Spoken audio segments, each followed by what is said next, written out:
déclaré, et la chanson il est déclaré, donc quand il va marquer auteur-compositeur tel, c'est Prince qui va recevoir ses droits.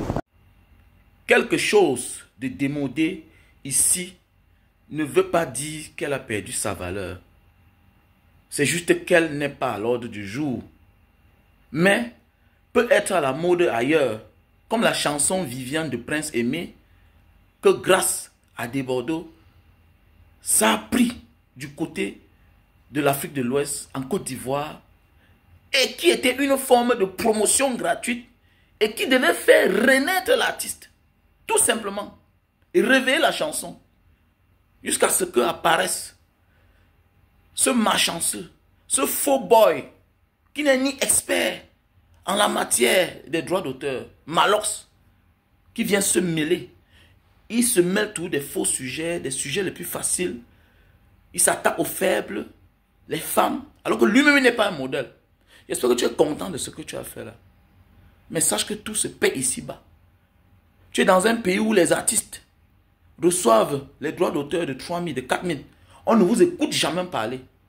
Mais tout simplement parce que tu veux prendre les devants pour te faire voir et faire la promotion de Festi mes fesses, Festi mes couilles, mais tu payeras. Écoute Sergio Polo.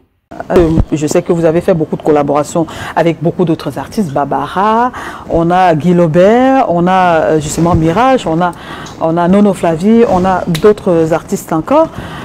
Prince Aimé et de Bordeaux, le Confat, les collaborations, vous allez nous donner un peu, vous allez éclairer notre lanterne sur ce phénomène-là lorsqu'il s'agit des collaborations. Comment est-ce que ça se passe, Sergio Polo? Si vous faites une chanson aujourd'hui et que quelqu'un décide de la reprendre, par exemple, est-ce que la personne automatiquement doit venir vous rencontrer? Est-ce que la personne doit vous verser de l'argent? C'est quoi, Sergio Polo? Alors, avant, il fallait demander une permission pour reprendre à l'auteur-compositeur. Parce qu'un auteur, c'est celui qui écrit, et le compositeur, c'est celui qui crée la mélodie.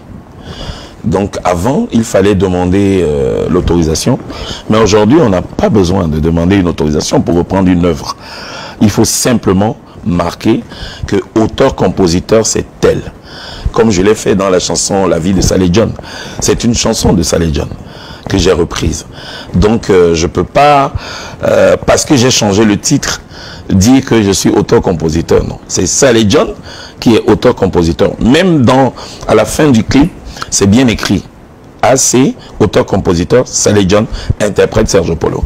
Quand j'interprète une chanson, je dis toujours que c'est elle qui l'a composée, comme je l'ai fait pour Chana Pierre, Ali. Et puis j'ai choisi cette chanson-là. Il est vrai, elle était en Douala. Moi, je l'ai ramenée en français. J'ai essayé de rajouter 2-3 petites phrases, mais ça ne me donne pas le droit de dire que je suis l'auteur-compositeur. Donc moi, je pense simplement qu'il ne doit pas y avoir de polémique sur la chanson de Viviane, de Prince Aimé.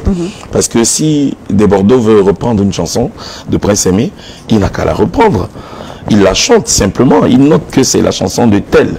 Il n'a pas besoin de demander une autorisation préalable de qui que ce soit.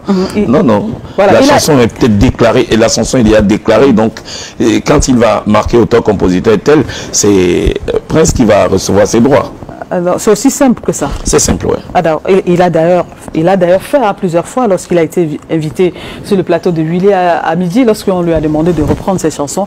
Et quand il commence, il dit Prince Aimé du Cameroun. Quoi. Voilà, c'est tout. Donc c'est suffisant. C'est suffisant, oui. C'est suffisant. Et s'il sort cette chanson sur un support physique, il faut que ce soit marqué. Il faut que ce soit marqué pour que quand les gens vont la jouer, que Prince Aimé puisse avoir ses droits. Alors, en français facile, ça veut dire quoi? Il n'a pas d'argent à verser à... Non, il n'a rien à lui donner. À Prince Aimé, sauf s'il veut. Non, non, ça peut être un cadeau, mais il n'a spécialement pas besoin. Il faut juste écrire, marquer que c'est tel qui est l'auteur, c'est tel qui est compositeur. Il peut avoir 2 auteurs et 2 compositeurs. C'est-à-dire que toi, tu peux écrire les paroles, et puis moi, je crée la mélodie. Celui qui écrit les paroles, c'est un auteur. Celui qui crée la mélodie, c'est un compositeur. Maintenant, si tu crées les deux, c'est pour ça qu'on dit auteur-compositeur. Donc, il peut avoir Prince Aimé auteur Et si ça a été refait. Et quelqu'un d'autre, compositeur, oui. Ah, d'accord. Merci. C'est possible, oui. Merci, Sergio Polo. Pour tous celles qui souffrent le problème de la goutte, c'est-à-dire l'acide urique, je vous conseille ce produit naturel. On a le stock en France, aux États-Unis et au Cameroun. Si tu souffres de problèmes de mal des os, d'articulation, voilà, je te conseille ce calcium naturel. Pour tous les hommes qui souffrent de problèmes d'éjaculation précoce, je te conseille Supermadic. On a le stock en France, États-Unis, Belgique, Allemagne, Italie et Cameroun. Pour tous ceux qui veulent perdre de 1 à 10 kg, prendre ces gélules Lilicyline, 3 boîtes et un thé. On a le stock aux États-Unis, en France, Italie et Cameroun. Pour tous les hommes qui souffrent de problèmes de faiblesse sexuelle, je vous conseille le café de Bornéo. On a le stock en France, Italie, Cameroun, États-Unis. Si tu souffres de problèmes de calvitie, chute de cheveux et barbe, voilà, je te conseille ce produit. On a le stock en France et au Cameroun. Pour tous les hommes qui souffrent de problèmes d'éjaculation précoce, Supermadic. C'est un tissu humide que tu emballes sur le bout de ton zizi pendant 15 minutes et tu déballes, tu nettoies avec de l'eau et du savon avant de passer à l'acte. Voilà, Supermadic, c'est un best-seller. On a le stock en France, Italie, Belgique, Allemagne, États-Unis et Cameroun. Si tu souffres de diabète, je te conseille ce thé naturel. C'est de l'insuline en thé.